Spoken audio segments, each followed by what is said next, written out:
Hare Krishna. So welcome to Bhakti Shastri, Bhagavad Gita as it is, chapter number 7, verse number 23. So we are uh, discussing knowledge of the absolute. So discussion is the demigod worshippers. The verse says, Antavattu phalamte sham tad bhavati alpamedhasam devan deva yajo yanti vad bhakta yanti mamapi. So Krishna has described that those who are very much attached to fruitive results, they actually approach the demigods. But yo-yo yam yam tanu bhakta, whatever they desire, I fulfill that desire through demigods. And actually, uh, because I am there in within everybody's heart. So I make their faith in those particular demigods steady, so that they can particularly continue that devotion. I mean, the worship of demigods, so that at least they are following some authority to fulfill their desire. So this verse says, although this is indirectly, or after a long time, they may come in contact with devotees and they may surrender to Krishna. But in the process, the result what they are getting is very limited and it is temporary. That's why those who worship for any fruitive results other than Krishna, those who other than Krishna, they are called Alpa Medhasam. Alpa Medhasam means men of small intelligence. But Krishna says that opposite to them are those who are my devotees who worship me and come to my abode. But those who have worshipped different demigods, they go to the planets of the demigod. And we see that within in each chapter, we are going to see how the life cycle of Lord Brahma and Lord other demigods, how within one, within the one breath of Mahavishnu, it is destroyed. So all the worship, all the sacrifices done by the worshipper of demigods, their results, all is vanished. So that's why the concept of fulfilling the desires through the medium of demigod is not very much appreciated by Krishna here. So further he is going to tell us that how, although he is approachable very easily by the devotees, still many do not come to him. In the 7th chapter only, I mean, in the beginning we have seen how even those who want to fulfill their material desires, they can also come to Krishna, and in the process they may fulfill their desire and they may give up the tendency to enjoy material fulfillment. But still, the maximum candidates of this material will not surrender to Krishna. But eventually, because they are following some authority, there is some surrender. But in verse number 24, we are going to see one category who actually are stuck with the very offensive idea, in the sense we'll say that avyaktam vyaktim apannam manyante mam abhuddaya param bhavam ajananto mama avyayam anuttamam. So this is the class of impersonalists who are called here abhuddaya. So we can see that the people who do not worship Krishna for any particular material desire, they are called Alpa Medhasam, because whatever they are asking is temporary and limited. But here, those who understand Krishna wrongly, in the sense imperfectly, They are called abuddhaya, means actually they don't have any intelligence. So less intelligent and no intelligence. That is abuddhaya. So these are the people who do not know Krishna perfectly. What they think? That Krishna was impersonal before and now he has assumed the personality. So he was avyakta, non-manifested, that is Brahman, and now he has manifested, that is, he has taken the vyakta form. He has manifested in as a material body.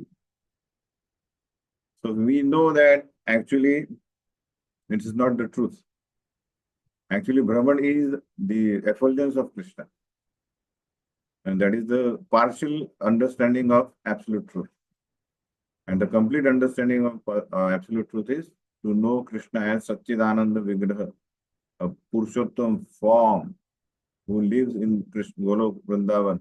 He has various pastimes. But because of not following the right source, the impersonalists are stuck with this offensive idea. And due to their small knowledge, they do not know Krishna's higher nature, which is imperishable and supreme. That is, Brahman is there. We are living into we are also called Brahman, because we are in Brahman, we are the part of Param Brahman. Param Brahman means absolute truth, Krishna. So we are eternally separated from Krishna. And we are, as a Tatastha Shakti, have actually taken shelter of the Bhiranga Shakti. That's why we are in the material world. So because these people do not take right guidance to understand the Vedanta and Upanishad, that's why they come to this conclusion. So Prabhupada writes that even the head of the impersonalism, that is Shankaracharya, he himself actually proclaims that Krishna is the Supreme Personality of Godhead. But still, the impersonalists do not follow that, and somehow they come into the category where Krishna calls those who do not understand me correctly, they are called mudha. So avajananti ma mudha manushim tanum ashrita. Those who understand me as a compares me with the human beings, they are called mudha. That is foolish. So just imagine what is the fate of those who actually go through so much trouble, so bodily trouble, and trying to understand Vedanta Upanishad. But even though they come to the highest in one sense, that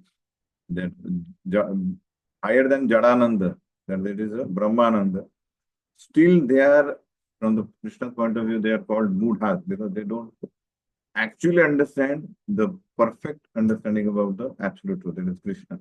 They are termed as mudha. So what is the way to understand Krishna perfectly? That is supreme, imperishable. Imperishable in the sense, so they, impersonalists called him that he has a material body, that is perishable body. And Krishna himself says that I am Param Brahman, that is his Achyuta, imperishable. So no one can understand Krishna without rendering devotional service and without developing Krishna consciousness. Unless we come in contact with devotees and actually perform practical service to Krishna, we cannot understand about Krishna. Krishna personally has explained in the 3rd verse of 7th chapter, Manushyanam Sahasreshu Kaschid Yatati Siddhaya. Yatatam Abhi Siddhanam Kaschid Mam Vetti Tatvata.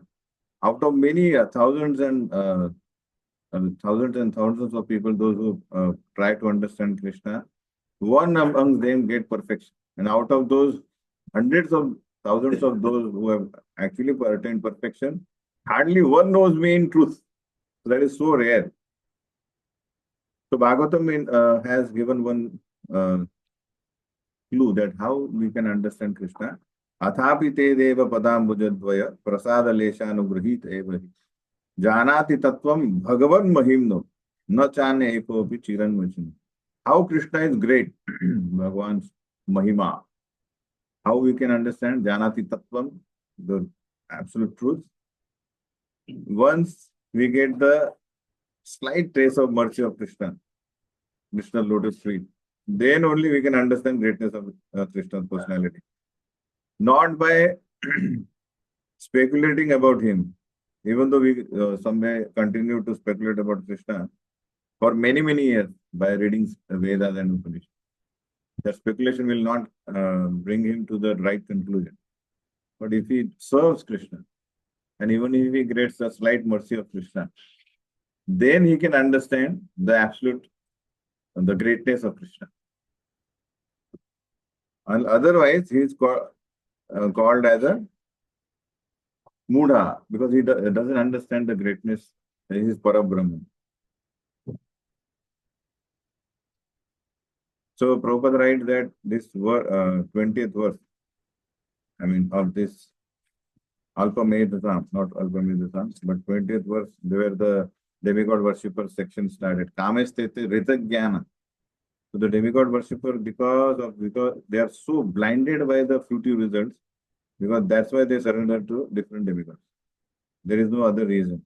So that's why Anya Devata. So because that hell-bound nature of, suppose a son, a small boy says, oh no, I have to do this.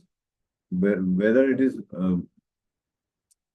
favorable for him, it is good for his health.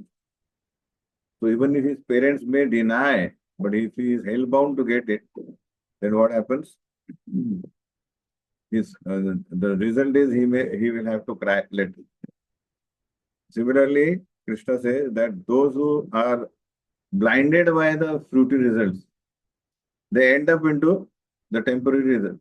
They go to the planets of demigods, and again they have to come back. But those who are surrendered unto me, they don't want, they will not come back. They will attain my supremacy, my Golok Vrindavan. So these are so we are again emphasizing that 7 to 12. 7 to 12, this is the section of Bhagavad Gita which is very important, Bhakti Yoga, where Krishna is explaining about himself. And unless we understand Bhagavad Gita as it is, we can't enter into Srimad Bhagavatam. We cannot understand how Krishna reciprocates with his devotees and how devotees are so surrendered unto Krishna. Why they are surrendered unto Krishna? So because they know the greatness of Krishna. That's why they surrender. So Krishna again says, Naham prakasha sarvasya yogamaya samavrata mudhoyam nabhijanati loko mam ajamavya. I am never manifest to the foolish and unintelligent. So the unintelligent we have seen, Alpha Medhasa and Abuddhaya. So demigod worshipper and the impersonalist. They cannot understand. They cannot see Krishna. Now, Krishna says, what I do, I personally cover myself with the Yogamaya potency so that they cannot see me. They are not qualified to deal with. So the example is given that in the Rajasuya Yagya, Krishna was present and available, visible to all the kings, right? But only few can actually see Krishna as Supreme Personality of God. Make it silent, Prabhu. So, Shishupal could not see Krishna as Supreme Personality of God, but Pandavas could see, Bhishma could see that yes, he is not a only Dwarka king, he is Parabrahman, he is Narayan. So, a common man and non-devotees cannot see Krishna because Krishna doesn't reveal them, his original nature. What comes in between? The Yogamaya. The Yogamaya, through the Yogamaya, they could see, he is like a normal man. So that's why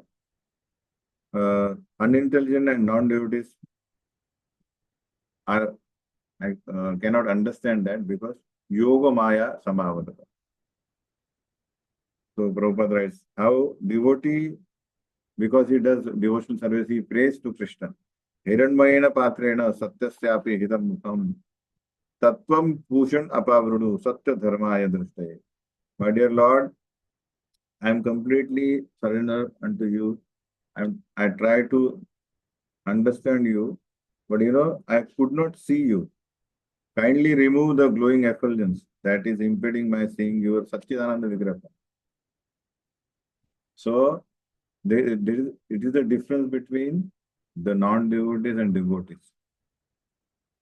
So, it is like a personal desire, the motive that makes Krishna decide whether I can reveal this myself to someone or not.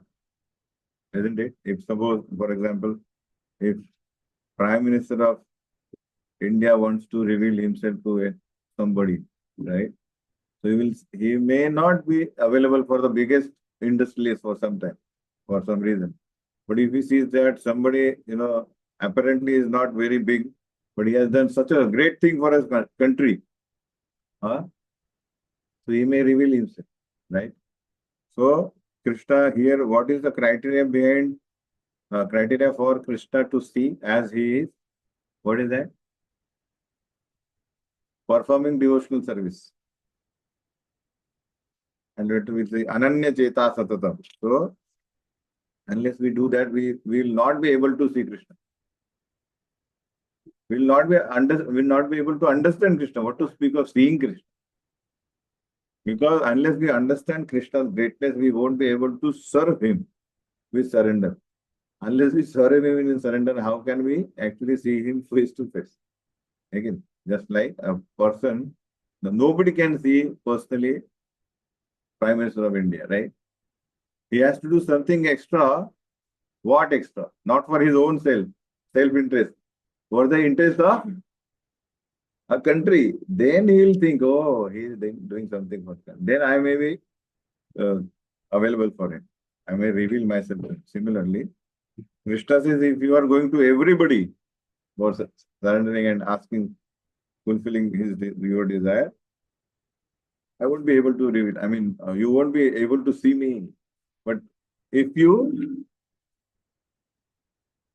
Mad Bhakta Yanti Mama, if you become my devotee, try to serve me, then I am available for you. I will reveal myself to you. So, this text number 26 actually refutes the claim of the impersonalists.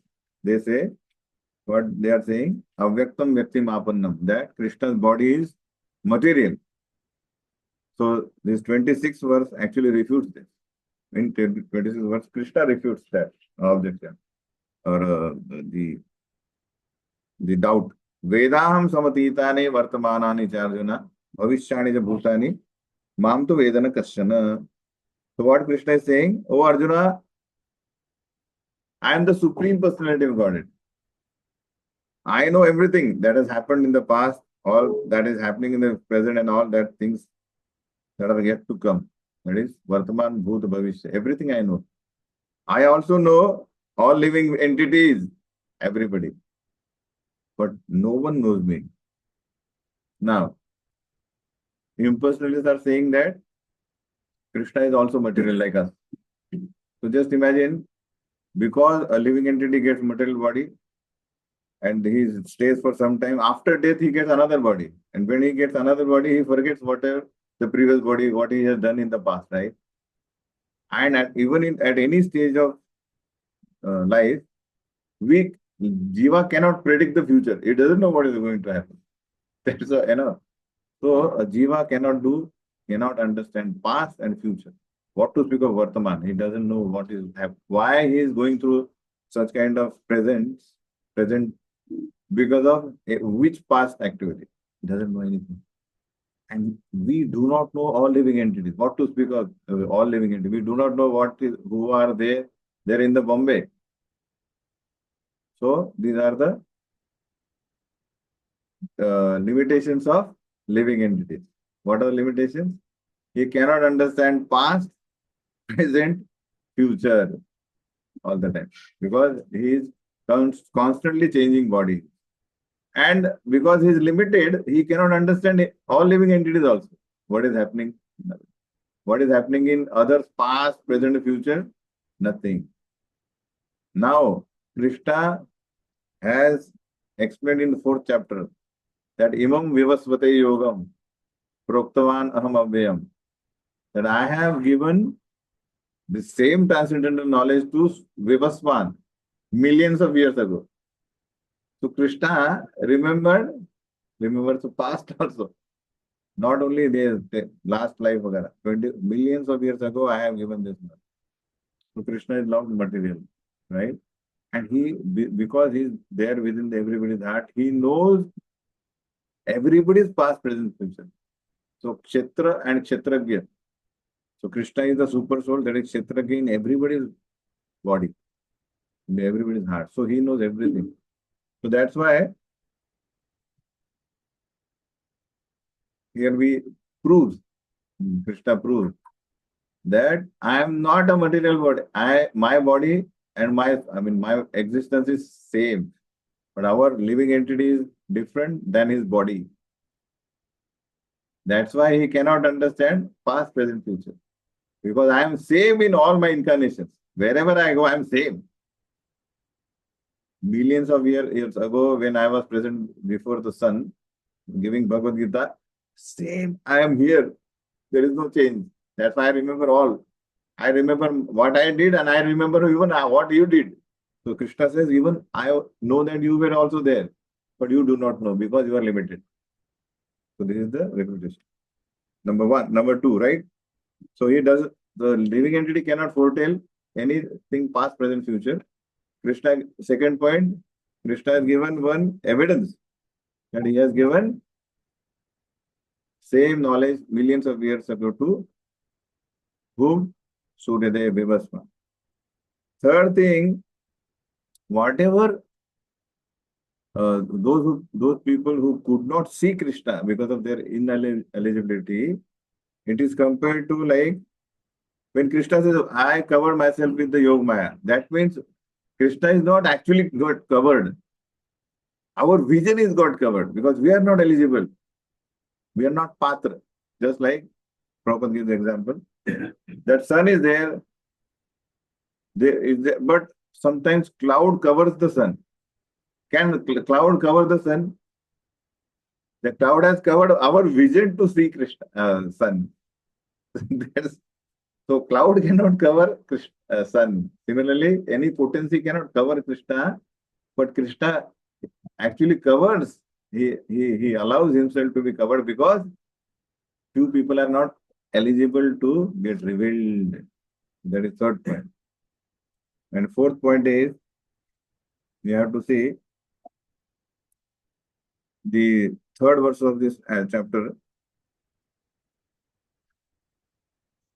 What is that? Manushyanam sahasreshu kaschid yatati siddhe. We already described that. Not all of the living entities are eligible to see. Very, very rare. Manushyanam sahasreshu kaschid yatati siddhe. Yatatam abhisiddhanam kashin mam vetti tattvataha. Very few can actually understand the greatness of Krishna. These are the 4 points where we can say that the claim of impersonalism is bogus, not valid. Okay? Ichha dvesha samuthena dvandva mohena bharata sarva bhutani sammoham sarge yanti parantapa. Oh Bharata, all living entities are born into delusion, bewildered by dualities arising from desire and hate. Why this is happening? Why not all are eligible to see Krishna? Because they are born in delusion. What is delusion? So our constitutional position is that we are servant of Krishna. Everybody knows. But when we, as a Tatastha, we have a tendency to take shelter of Bahiranga Shakti, the external energy also. So whenever we take shelter of the external energy, what happens? We come into delusion. What is delusion? I am this body. I am not so. So because when we accept our existence as the body, that is duality. We're soul, but we accept ourselves like body. This duality is actually desire and hate. So hate towards Krishna and desire to lord over his energy, material energy. So because of these two, hate, ichha, dvesha, samuthena, our existence in this material world is constantly going on. Ichha, dvesha. So because we don't know Krishna, where is Krishna, so our hate is directed to anybody who is actually committing, coming in between our sense gratification. Because originally Krishna, we thought Krishna is actually forbidding my sense gratification. So that's why we are here. So now we don't know Krishna, there is a Yoga Maya. So whoever is actually troubling us, in the sense, there is an impediment in our sense gratification, that becomes our object of hate. And there is a constant flux of desire. I want to Lord in this, Lord this. I want this, I want that. So because of that, we are completely sammoham sarge. Sarge anti parantama means we keep on taking birth one after one body after another, like that. So Prabhupada writes how this illusory energy, actually, which is manifested by this duality of desire and hate, forces living entity to take bodies as human beings, then reptiles, man, woman, demigod, so and so. And duality here, what happens? Duality means the second form of duality is happiness, is stress. I am man, you are human, you are woman, good, bad, pleasure, pain. So he is constantly in this duality, which is temporary, because his existence is servant of Krishna, which he has forgotten. So that's why Krishna says, what is the eligibility of coming out of this duality? Yesham tu antagatam papam jananam punya karmanam te dvandva moha nirbhukta bhajante mam drudhabrata. Persons who have acted piously in the previous life. So these are the eligibility. One who wants to come out of this duality and attain elevation to transcendental position, what they have to do? They have to act piously in previous life and in this life also, and whose sinful reactions are completely eradicated, and they are freed from dualities of delusion. Then what will happen? As a result, they will engage themselves in my service with determination. So Indians, actually everybody knows who is Krishna, right? But nobody surrenders unto him with determination, right? जब ज्यादा नजदीक गया तो क्या हो जाएगा? He is a Hari. One of the very well-known name of Krishna is Hari, means one who takes harana karne wala. But because they don't know Krishna perfectly, they wrongly understand how Krishna takes away our ananda, pleasure. But actually Krishna takes away what is detrimental to our real happiness, what is unwanted to us. If a child takes a blade and tries to play with it, what will happen? The parents will take away from that boy, whatever, even if they may slap him, because it is actually good for him. Even if he gets slapped, the blade should not be with the boy. Similarly, Hari means one who takes away unwanted things from the devotee. That is Hari.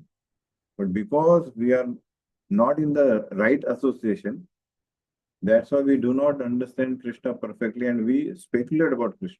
Just like we have seen some speculation. So that is Dvandva Moha Nirbhukta. So if you want to come out of this Dvandva, then act piously. If you keep on acting piously in several lifetimes, then the sinful reaction will be eradicated, and then we can understand, oh, this hatred, desire, these are all dualities. So I have to surrender unto Krishna. Just like Krishna has given all the understanding. So who am I? I am imperishable.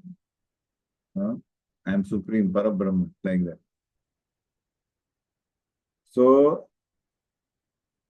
for whom it is very difficult to understand Krishna and to come to this platform, the four type of people: sinful people, atheistic, foolish, and deceitful people. Asura, those who want to deceive others. So these people will, for them, it is very difficult to surrender to Krishna. Actually, to surrender to Krishna is so easy. Krishna says, Patram Pushpam Phalam Toyam. I don't want anything big, not very big tapasya. That, okay, 100 Somar or 100 Mangalvar. No. Or do, Nirjala or something like that. He just see how you are uh, loving him, lovingly offering him. Not the object, but how you are offering it to him with love or something in return from that. So that bhava grahi janada, he sees the bhava. So these are the very important things. So what makes us bind to this material world, bound to material world, and what can actually elevate us? So 27 and 28.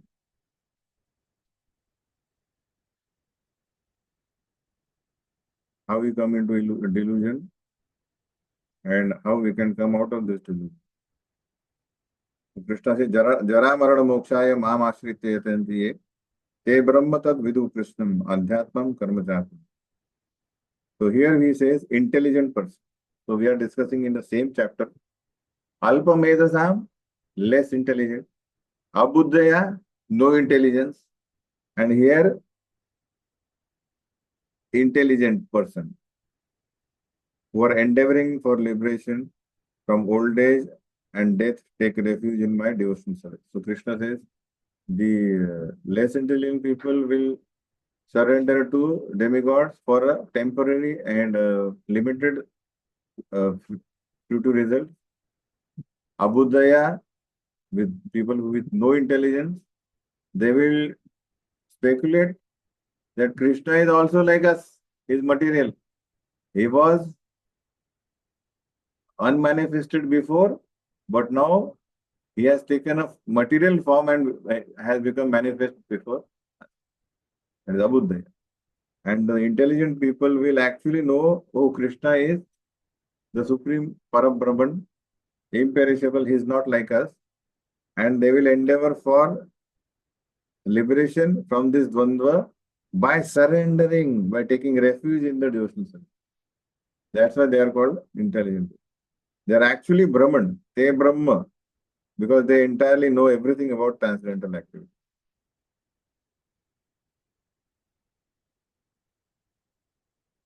So, again, the Bhakti Yoga, it is very important and easy. That is been given.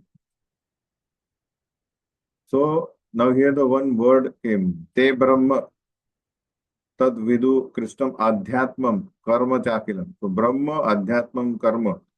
These are the things these are the technical words that are here. So Prabhupada writes, in the search for truths, absolute truth, when the soul comes to this understanding, Aham Brahmasmi, that I am Brahman, that is also the devotional service only, the first stage of absolute truth. If you rightly understand that this Brahman is Krishna's body, effulgence of the Krishna's body. And Krishna is well beyond this, because the effulgence is coming from the Golok Vrindavan.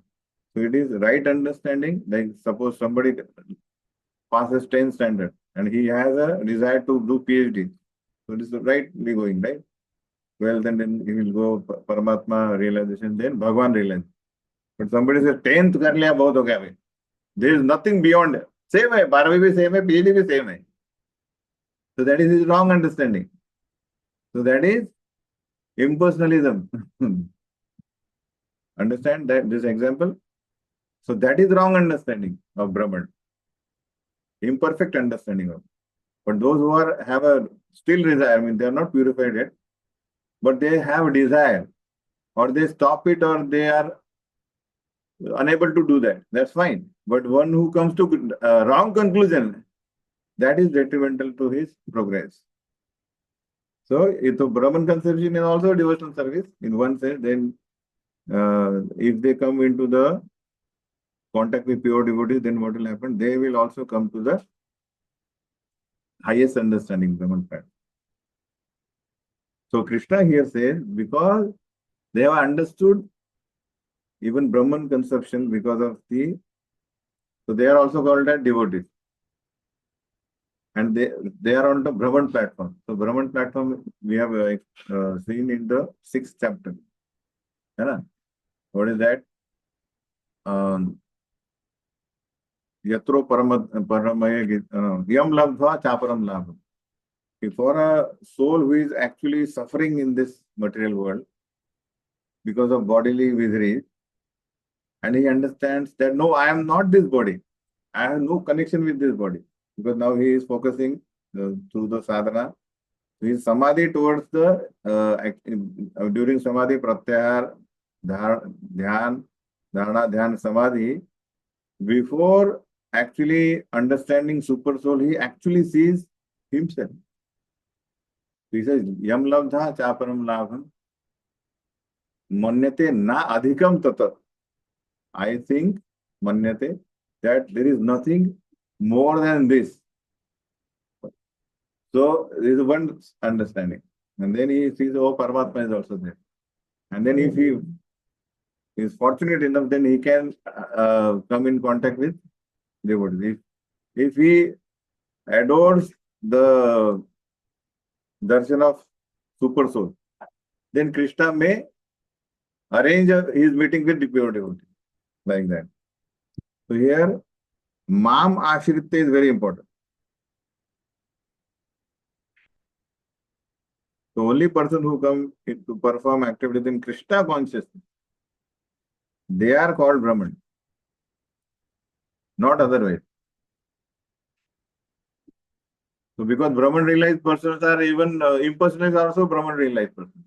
Again, Jnanis also have come to the Brahman conception, but by attaining Jnana, trying to understand Vedanta and all, that oh, these are the 24 elements are there, and I am soul. These are all not me. Neti, neti, neti. And also they have come to the Brahman platform. But they will not understand. They are not actually Brahman. Krishna says, though Mam Ashritya, by performing devotional service. And how will he understand that I am not this body, I am the soul? Because when we surrender unto Krishna means, oh Krishna, you are my Lord, and I am my 24 hours are for you. Right? Getting me?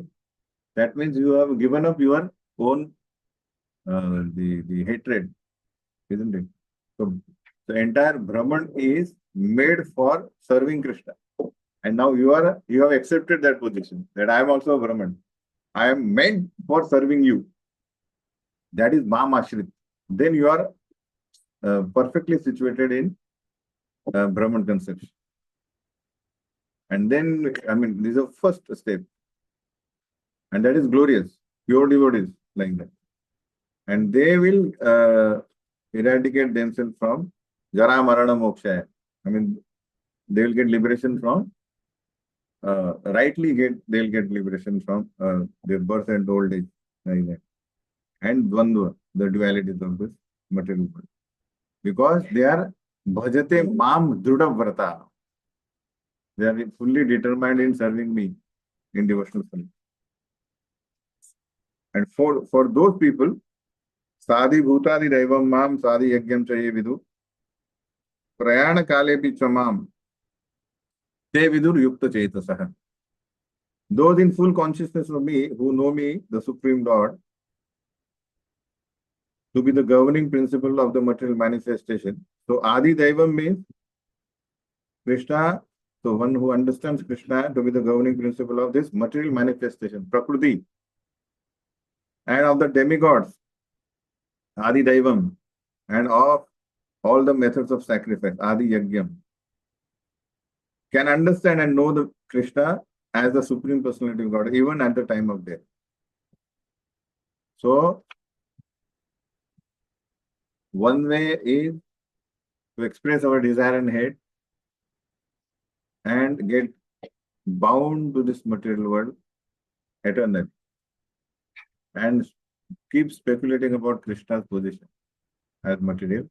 Second is try to live try to perform pious activities and then get rid of the sinful reactions and then come in contact with devotees, perform devotional service, and then Krishna actually uh, removes our bondage, and by that we can actually perform devotional service with determination, and then that way we can get uh, liberation from this bondage.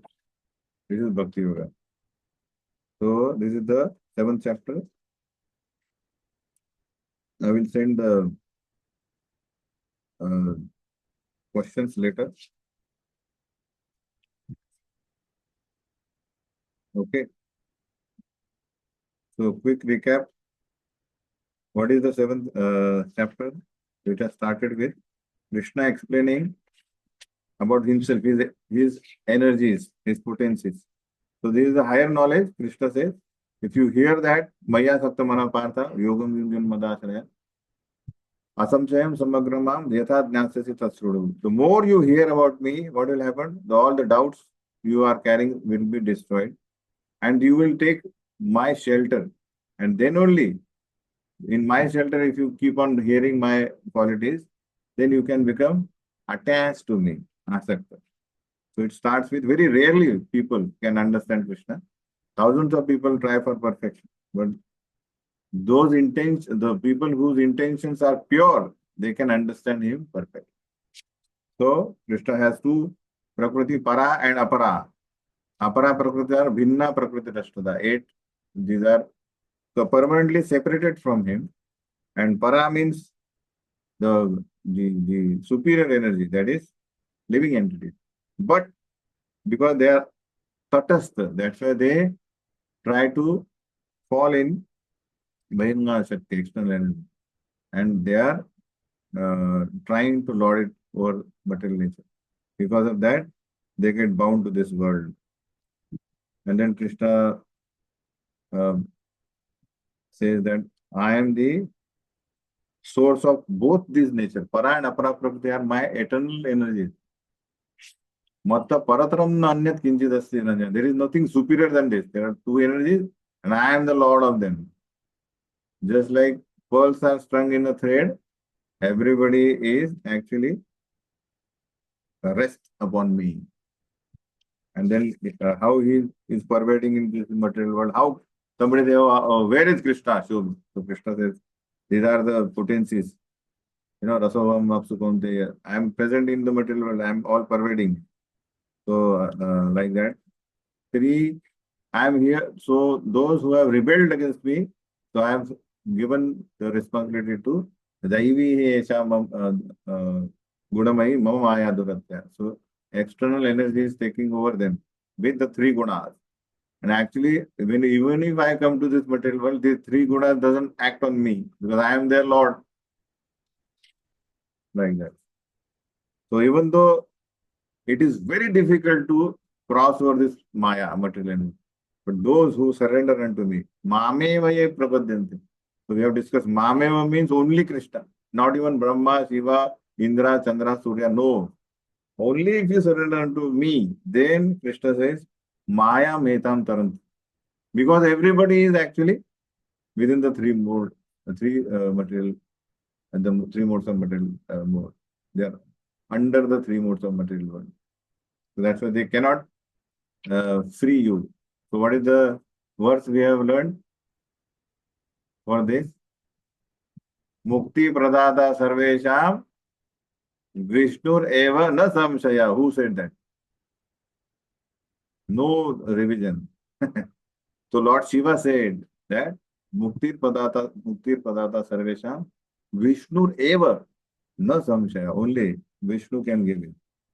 Still, four types of people never surrender to Krishna. Four types of people surrender unto Krishna, and Krishna accepts them as a very magnanimous because they have surrendered unto him. Eventually, they will get purified. And then comes out after various lifetimes, Bahunam Janamanam. That is a, and then he says, but there is a separate another category who will never not surrender unto me, but they will surrender unto my um, sort of what you can say representatives.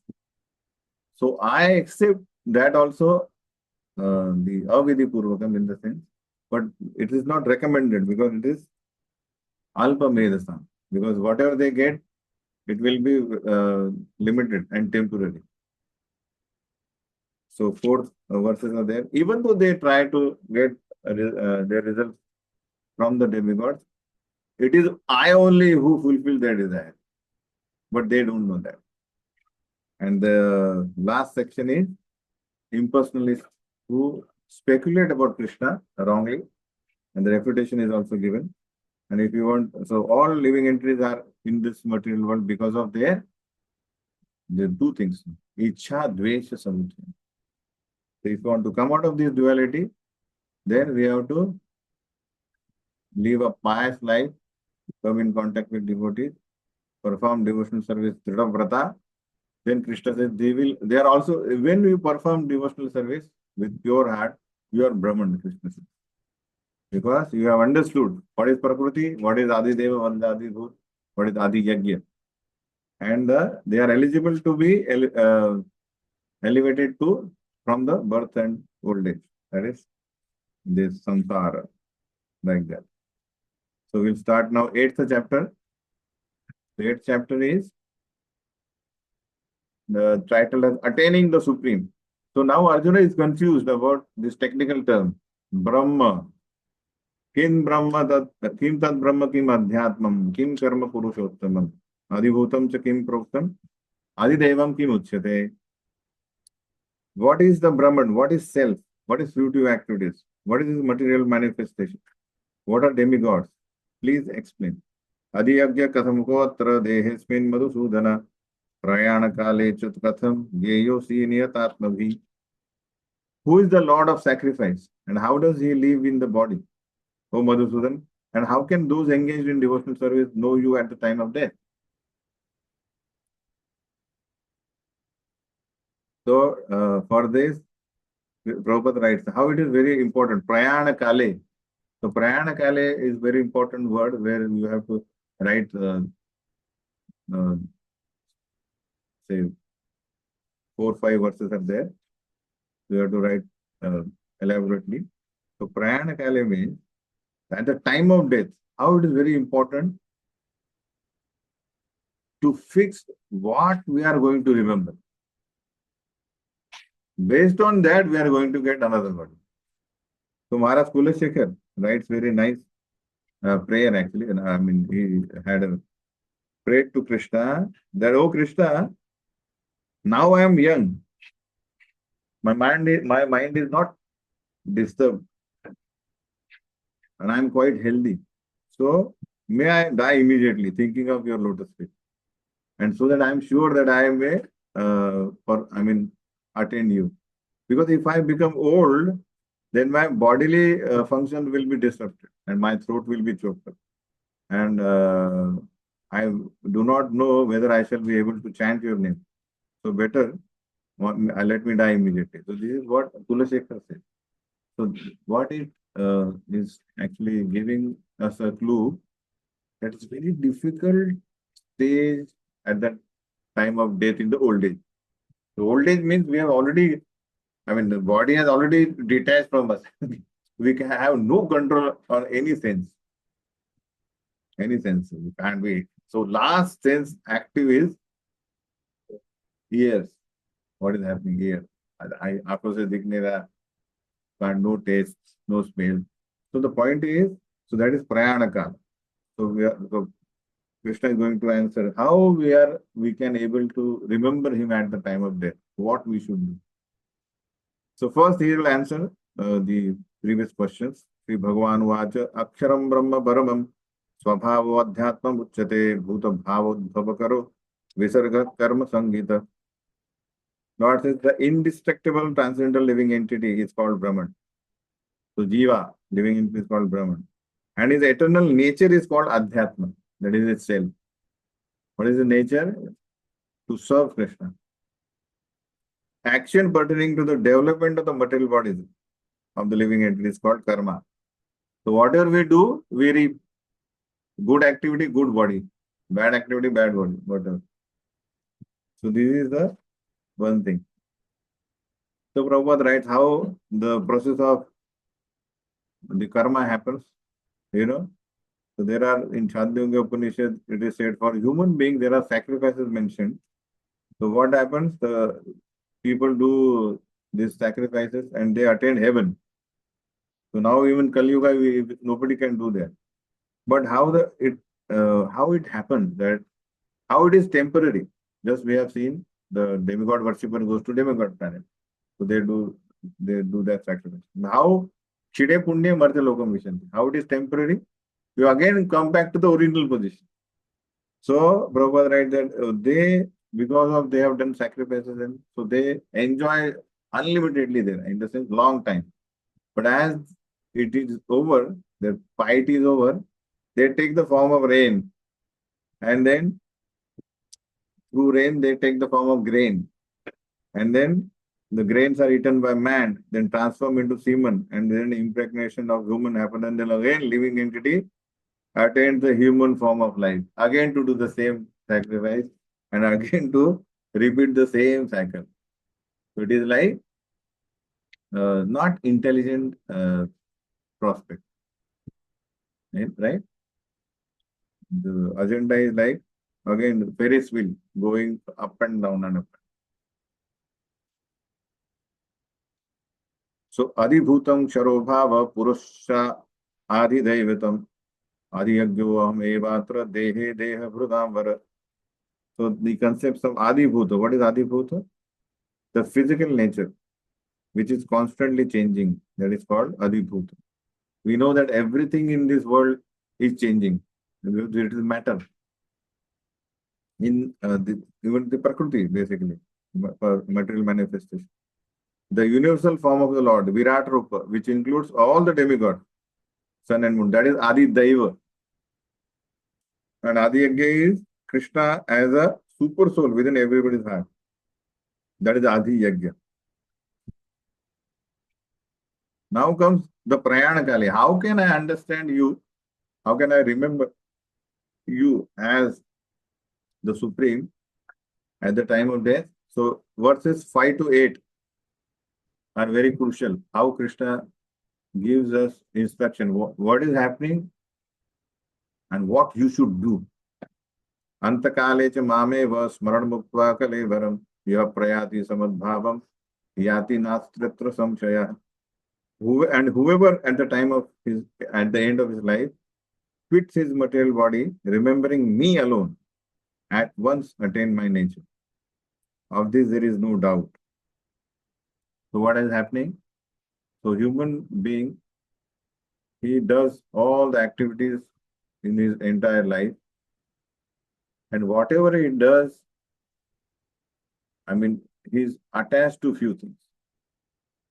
Because he does it, he reposes his love towards that particular object, whatever it may be. It is matter or charachar, whatever. And some people are very attached to their house. I made this house. So one tree Prabhupada saw leaning towards the building. Prabhupada said that tree was the owner of that house, because now he is saying, oh, this is my house. And it's fact. Sometimes, and Prabhupada says those who are attached to their houses but do not have any pious activity, they come as a cockroach. Usne ghar mein, jayega nahi udhar. Snake or anything. So attachment may go, it may vary, but it is there. So why? That's why. So antakalema only mameva. If you remember me at the time of death, then you will come to my abode. This is the one tattva, final. There is only second. Now, will all be able to remember Krishna at the time of death? Is it possible? What is the probability? What is the possibility? Very few. So all will do remember anything other than Krishna, right? There is only one way. Remember Krishna, go back to Godhead. But not all are eligible. So all those who are not eligible, for them there is a next tattva. So Krishna says, Yam yam vapi smaran bhavam tyajyati ante kalevaram tam tameveti kaunteya sada tad bhava bhavita. So the verse before what we have seen, Adi Bhuta, material manifestation, that is Prakriti. So niyam of Prakriti, who has made this niyam? Krishna. In this Prakriti, Krishna has given all potency to Maya Devi, work. But these are the two functions, two rules. If somebody remembers me at the time of death, he will come. If he doesn't, then whatever he remembers, tam tameveti konte, sada tad bhava bhavi. So whatever state of being one remembers, he at the time of his, he quits his body, he has to attain that state without fail. And Prabhupada gives the example of Bharat Maharaj.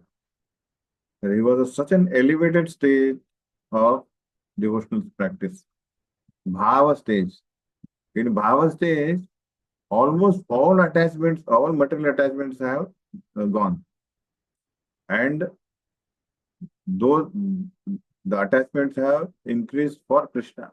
Bhava means almost Krishna prem.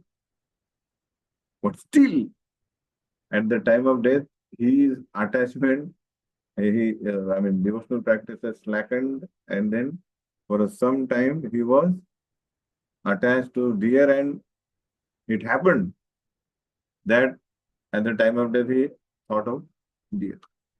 And he, what is it? What it said? Tam tameveti can kaunteya sada tad bhava bhakti. He has to get that body without fail. So it is very, very scary, right? So what kind of thought may come in our mind at the time of death? That's why Krishna says, Tasmat. Therefore, if you know these two, what you do? Sarveshu kaleshu mam anusmara yuddhacha. That's why, therefore, at all time, mam anusmar, you remember me and not sleep.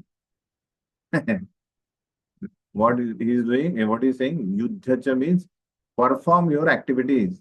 Mother, you perform your activities. Father, you perform your activities. Student, you perform your student activity. But in the background, you remember me. How? Mayar pita mano buddhir. You offer your mind and intelligence to me. You fix your mind and intelligence unto me. Because whatever we do, what we do, we put our mind and intelligence in that activity and we forget anything else. But Krishna says, you actually you dedicate your mind and intelligence, you fix your mind and intelligence in me and perform your activity. That means whenever we perform your activities, so one movie was there. In that movie, one diamond worker was there. So he saw that there is a big diamond, but it was unfinished. So he had the job of making it finished. So he tried to do that. And he thought, oh, if I do that, and after I sell it, I will become rich. Eh? Then I'll have wife and children and a big house. And in that, what happened? That actually that big diamond was cut into two pieces. Are you getting me? So the point what I'm making is, whatever we do, we think ourselves as a beneficiary, right? Beneficiary of that activity. I will enjoy this later, the result. So Krishna is saying, no, do you have to think about me, mind and intelligence, that this is for Krishna's happiness. and I have to do 100%. Then whatever you may come, you fail or you win, that doesn't matter. You are successful because your mind and intelligence is fixed in me, and your motive is to please me. So that is this verse actually saying you have to practice sarveshu kaleshu. Then it may be possible. Okay? That means if you don't practice, it will never happen. If you don't practice to fix, if we don't practice to fix our mind and intelligence on Krishna and try to remember him while acting all kinds of activities, then it will never happen. We will never remember Krishna. So, and so Krishna is saying, Yuddha means do not give up your activities, engagement. Keep on doing it. But the way for my satisfaction. So, Abhyasa Yoga Yuktena Chetasa na Anyagamina Paramam Purusham Divyam Yati Parthanam Chinte. He who meditates on me as the Supreme Personality of Godhead, his mind constantly engaged in remembering me, undeviated from the path, is sure to reach me. So, fourth is very important. What we have to practice? So, one thing is there, we have to do practice to engage, to fix our mind and intelligence, to remember Krishna. So, how will you do that? Remember Krishna practically. So, Krishna is saying, Prabhupada, right? One's memory of Krishna is revived by chanting the Mahamantra, his name. In the Kali Yuga, Krishna has given entire his potency into his name. So Krishna's name and himself are non-different. So if we keep on chanting his name, Hare Krishna, Krishna Krishna, Hare Hare, Hare Ram, Ram Ram, Hare Hare. So this is what is happening. Our remembrance of Krishna, we are reviving. Oh, Acha, Krishna is my Lord. Krishna is my master. That's why otherwise, why would we chant somebody's name constantly?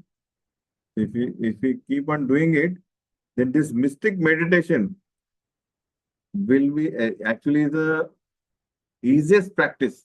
That's why the complicated people will never take it. How can this simple process will do this? Give us elevation. That's why it is mystic meditation. Simple for the Kali Yuga guys. Because Krishna's name and Krishna himself are non-different, that's why Krishna's name actually purify our existence. Somebody says, how can just chanting Hare Krishna can do such a big difference?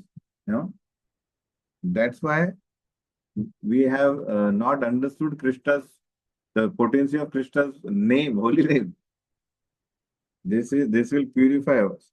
Example is given that once, just as caterpillar actually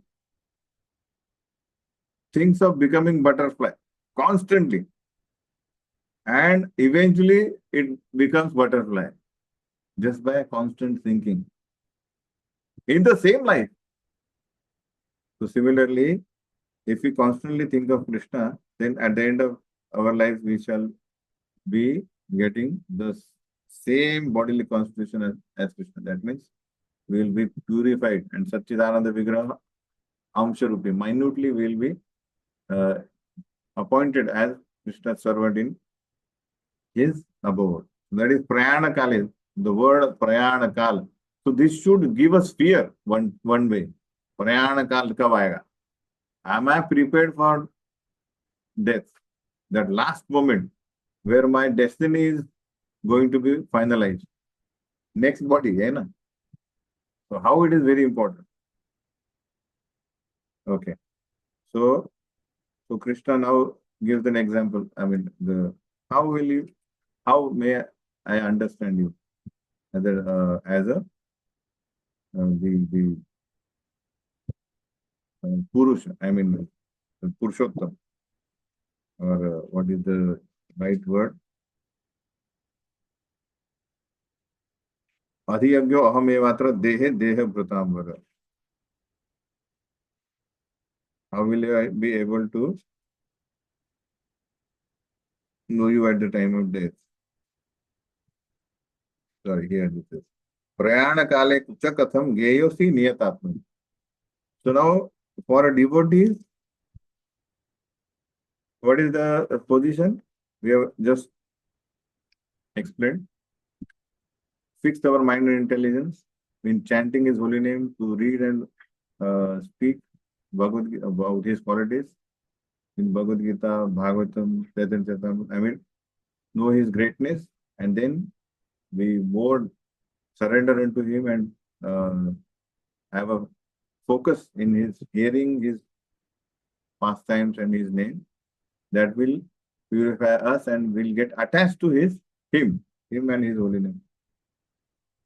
But those who are not pure devotees, those who are not in Bhakti Yoga, for them, the different practice is given. So that they can get out of this, they can purify them, they can get out of this Dvandva. That is Shada Chakra Yoga. So anyway, so that is also mentioned by Krishna. So what is that? Kavim Puranam Anushasitaram Anoraniyam Anusmaredya Sarvasya Dhataram Achinta Rupam Aditya Varana Tamasa Parastar. So the yogi, that is Ashtanga Yogi, we have seen 6th chapter. So those who are purifying themselves in the stages, Yama, Niyama, Asana, Pratyahar, Pranayam, Pratyahar, Dhyan, Dharana, Samadhi. So they should remember, meditate on the Supreme Person as one who knows everything.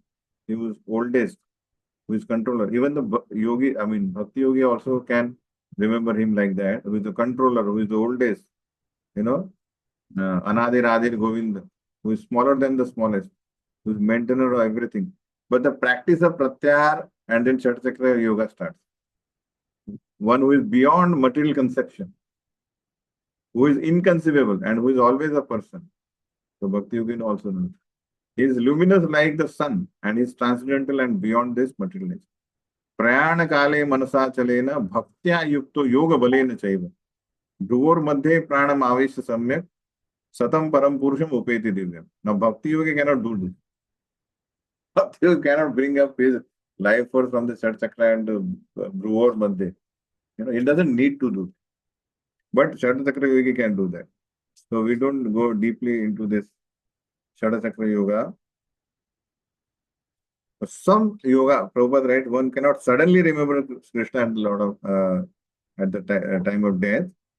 One must have practiced some yoga system, especially the system of Bhakti Yoga. Okay. So, Yadaksharam Veda Vido Vadanti Vishanti Yatayo Vitaraga Yadichanto Brahmacharyam Charanti Tatte Padam Sangrahena Pravakshi. So, this yogi, Shadasakra yogi, he is following that.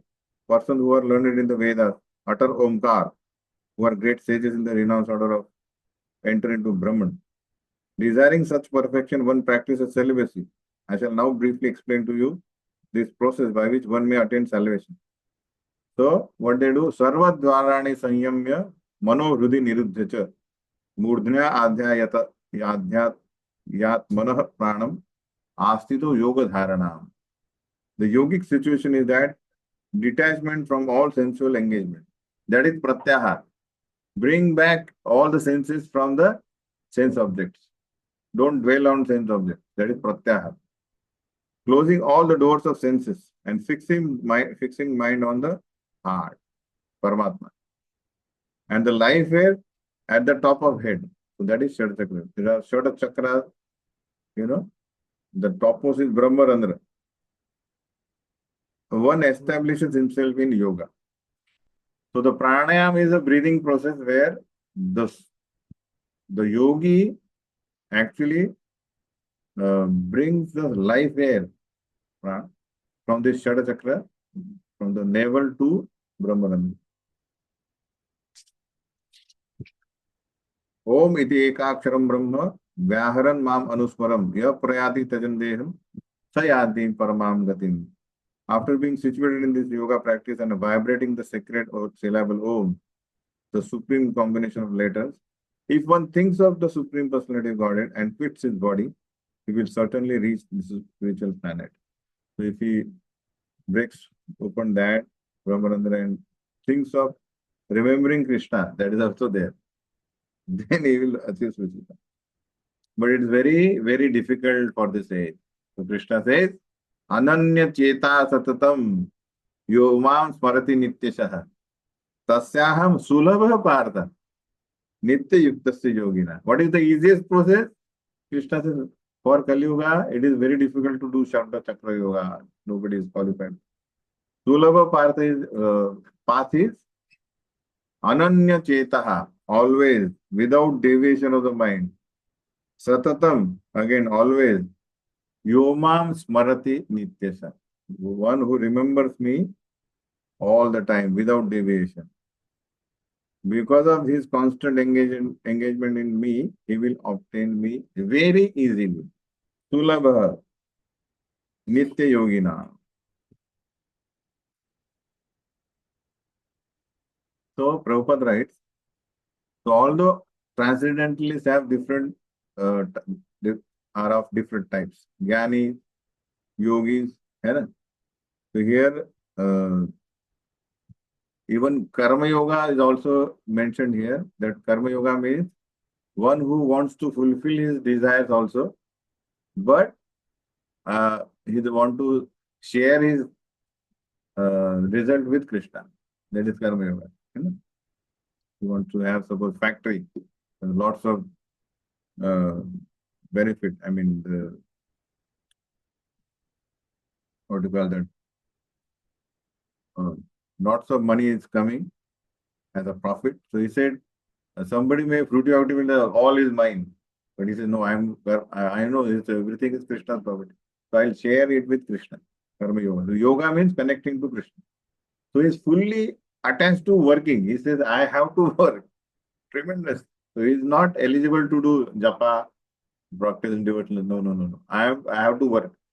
But I have to share. I want to give it to Krishna. That is Karma Yoga. So in Jnani, he is attached to Jnana, speculation. Yogi, he is attached to all this process, Ashtanga Yoga. Because there is some bhakti, they have some surrender to Krishna, but they are not purely surrendered to Krishna. But Ananya Cheta means Krishna is saying, desiring only me. That is Ananya Cheta. That means the karmi is attached to some portion. He said, I cannot give fully everything, all profit to Krishna. So he wants to enjoy himself also. Jnani is attached to his conception. I am Brahmasmi. And the yogi is attached to the siddhis. So the karma yogi may, go to heavenly planet. He needs some, he has some ulterior motive. So all these have ulterior motives. But Ananya Cheta means pure devotee does not desire anything. None of these three. Karma yogi, no heavenly planets. Jnani yogi, no Brahman platform. Brahman platform means no body, at least. No connection with anybody. No seva. Not like that. And Ashtanga yogi, that is yogis, yoga siddhis. 8 types of yoga siddhis are there. So devotee doesn't desire anything of that. That kind of bhakti makes our path to Krishna very easy. If you follow any of these 3 paths, it will be very difficult. Then time consuming, it will never end. Because desire will never end. So Ananya Cheta means no self-interest, no desire for self-interest. Only unflinchingly devoted to Krishna. Then he can obtain Krishna very easily. So the words are given here. Satatam and Nityashaha. Why it is said Satatam is always, regularly. Nityasha is also every day. So these are the qualification of the pure devotees, to whom Lord is most easily attainable. Just imagine in the material world, if suppose any star is there, whichever star, rock star or film star, and somebody is so mad fan of him, so the whole the room is filled with his photos, and he makes his dress, his look also like him, and writes every day letter or puts Facebook uh, updates every day of him, and he does it for long time, suppose say 5-10 years. Even the material star will also get attracted. अरे ये कितना पागल है मेरे लिए. Okay, I'll go to him, isn't it? है कि नहीं? Because nobody will surrender like this. एक साल में बदल जाएगा बोले. Some time back, one person was so mad about Amitabh. Yeah, when I was a boy. So that the dress he had of lights, that Yarana movie. So, so, so that person I actually have had that dress, and at night he came out. That is madness. You can imagine so much surrender unto a person. So you actually purchased a dress full of lights. Current. So a human can get attracted to such a fanhood. I mean, such a surrender. So just imagine somebody does niyat always, regularly, every day. That was a nityam bhagavat seva. And Krishna is much more capable to fulfill desire of all living entities than any other star. Again. So why will he not get attracted? Again. So that's why it is said, Nityasha, Ananya Cheta, without any deviation and without consideration of time and place. Without, अरे अभी यहाँ पे क्या करता हूँ? I am here. No, all places. Wherever devotee says that Swarga, Apavarga, Narkeshu, Apitulyartha Darshana, whether I am in heaven or hell, I am Narayana Parasarve. I am the servant of Krishna. I will do same whatever I do in the spiritual world. No consideration of time and place. I have to do same thing. For him, what is the result is to attain Krishna is very easy. Rudrasura, he was in the demon body. His breakfast and lunch was the humans. But he was internally fully surrendered to Krishna, thinking of Krishna. So he didn't say, Chalo, next time I will become Brahmana. He was a Brahmana Brahma Raksha, but he didn't say, oh, I will perform the sacrifice and then go. He said, whatever time place, I have to remember Krishna. So no time place, Nityasha always Satatam, Ananya Cheta, without any deviation. Mamupetya Punarjanma Dukhalayam Ashashvatam Naptavanti Mahatmanam Samsiddhim Paramam Gata. After attaining me, the great soul who are yogis in devotion never return to this temporary world, which is full of miseries, because they have attained the highest perfection.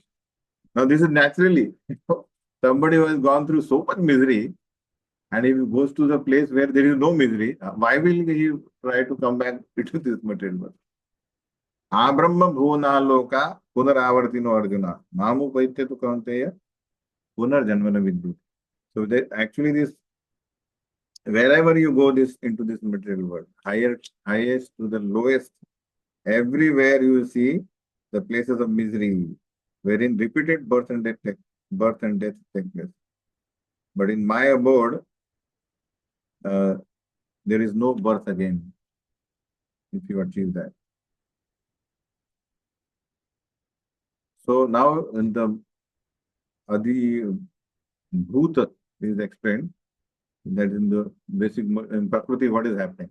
Sahasra Yuga Paryantam Aharyat Brahmano Vidu Ratrim Yuga Sahasranta Te Ahoratro Vidu Jana. By human calculation, 1,000 ages taken together form the duration of Brahma's one day. So Brahma is also living entity whose lifespan is 100 years. But his 100 years are different than earthly 100 years, our 100 years. So his one day is calculated as 1,000 cycles of Chaturyuga. That, Satya, Treta, Dwapara and Kali. These are 4 yugas. If you make a cycle, that is Chaturyuga. That is one Chaturyuga. If you make 1,000 Chaturyuga, that becomes Brahma's one day. That is also called one Kalpa. Same 1,000 Chaturyugas become his night. That means 2,000 Chaturyuga becomes his 24 hours. Okay? And Krishna, and such a Brahma actually lives for 100 years. So that calculation goes to 311 trillion and 400 billion Earth years. That is his lifetime entire. And even though we see, oh, this is a fantastic lifestyle, but actually, from the viewpoint of eternity, if you see, then in the causal ocean, there are innumerable Brahmas rising and disappearing like bubbles. From eternity point of view, if you see, so Chaitanya Charitamrita, it is said that Brahma mari jaye. That means hazaro karodo. In a 1 second, hazaro Brahma will mari jaye. In a janma jate, mar jate. Just see, if you stand near the ocean, what will happen? You will see the waves come, and along with that, there are bubbles also. But they go pat, pat, pat. Like that is the lifespan of even Lord Brahma. What to speak of our lifetime? Our lifetime is about 100 earthly years. But the point what Krishna is making, that even though life of Brahma, which is such a huge, even Brahmaloka, and for Brahma there is a death. You can't stay forever, stay there forever. Avyakta Vyaktaya Sarva Prabhavanti Arhagame Ratragame Praliyante Tatreva Vyakta Sanyake. So Brahma days begins, all living entities become manifest. And at night they become unmanifest again. Bhuta Gramasa Evayam Bhutva Bhutva Praliyate Ratragame Avashak Partha Prabhavati Arhagame. So again and again, Brahma's day arrives, living entities gets body. At the arrival of Brahma's night, they are annihilated. But paras tasmatu bhava anyo avyakto vyaktat sanataya. Yasa sarveshu bhuteshu nasyasuna vinashyati. But there is another unmanifested nature, which is eternal and transcendental to this material manifested, unmanifested matter. That is supreme and never annihilated. Spiritual world. When all this world is annihilated, that part remains as it is. Avyakto akshara ityukta stamahu paramam gati yam prapya nivartante tadhama paramam. So that spiritual world, which is unmanifested and infallible, that is supreme destination, is that place where one who attains it never returns. That is my spiritual abode. That is Golok Vrindavan. How to attain that? Golok Vrindavan. Purushasya Parapartha. Bhaktya labhyastu ananyaya. Yasyantam stani bhutani. Yasyanta stani bhutani. Yena sarvam idam bhutta. The Supreme Personality of Godhead, who is greater than all, is attainable only by unalloyed devotion. Bhaktya labhastu ananyaya.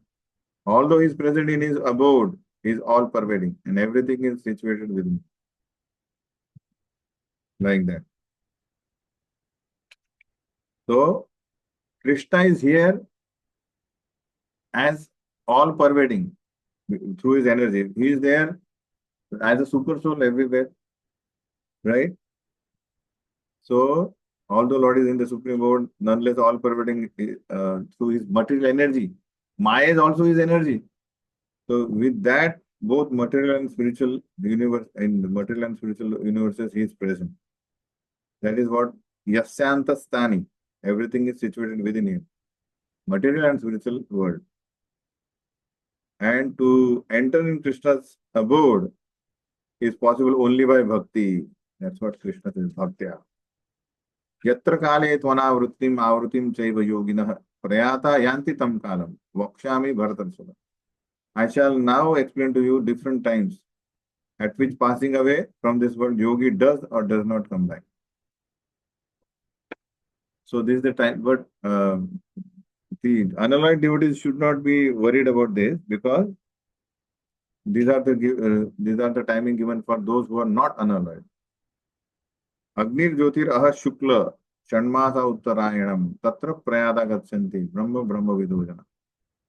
So those who know Supreme Brahman attain that Supreme by passing away from the world during the influence of fiery God in the light at an auspicious moment of the day, during the fortnight of the waxing moon, and during the 6 months when the sun travels north.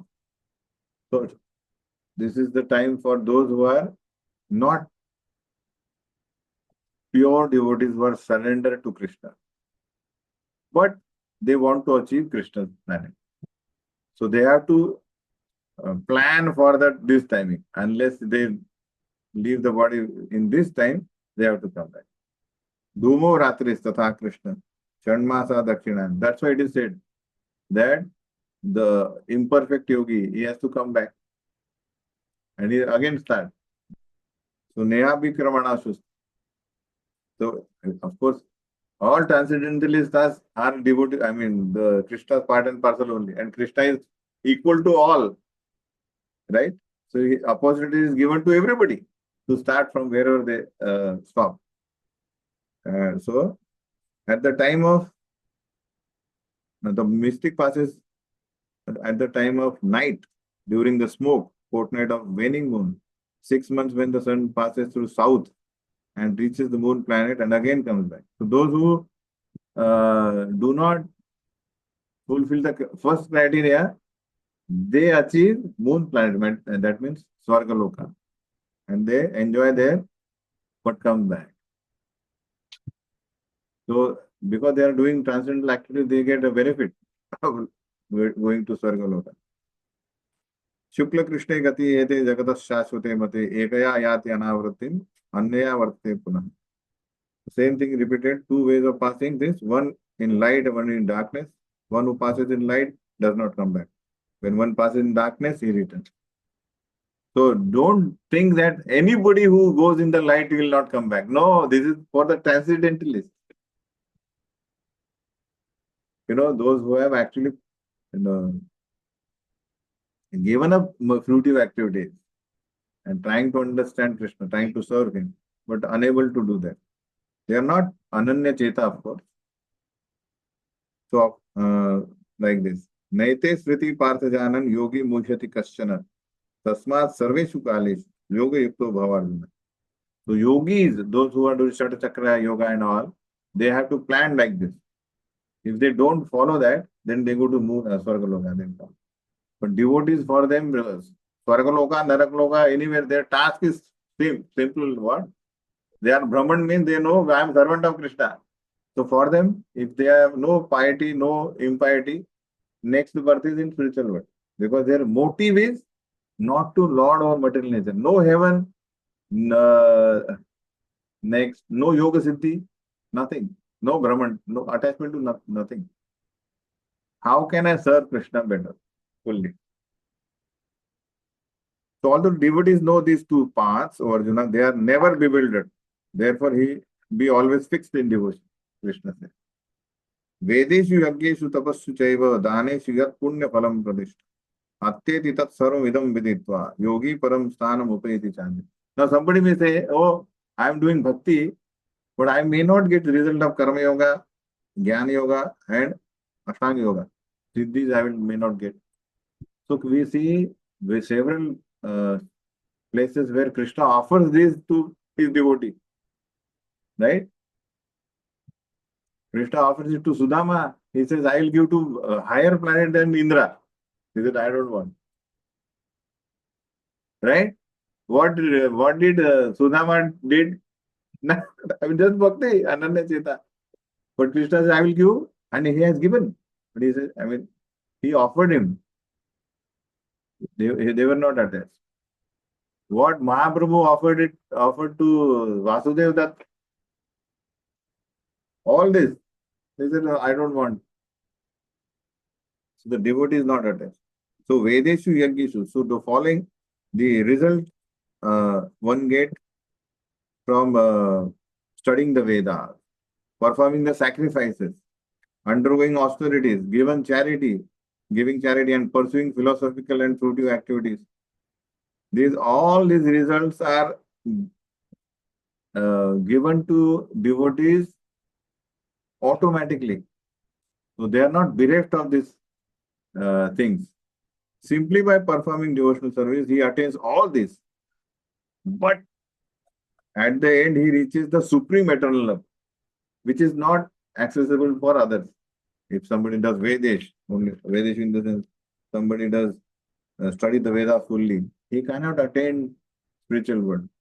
Just performing sacrifices or giving charity, they cannot attain supreme abode. But devotees attain supreme abode at the same time. Without doing all this, they get the result also. So Krishna doesn't keep the devotees bereft of the results of other activities. So this is very important chapter also, which is giving us glories of Krishna, how he is actually canvassing in the sense for our benefit, that surrender unto me and all of your problems will be vanished forever. So surrender unto me, Ananya Cheta, and attain me. What is the title? Attaining the Supreme. So the simple thing is Bhaktya to Ananya. Like that. Hare Krishna. Srila Prabhupada ki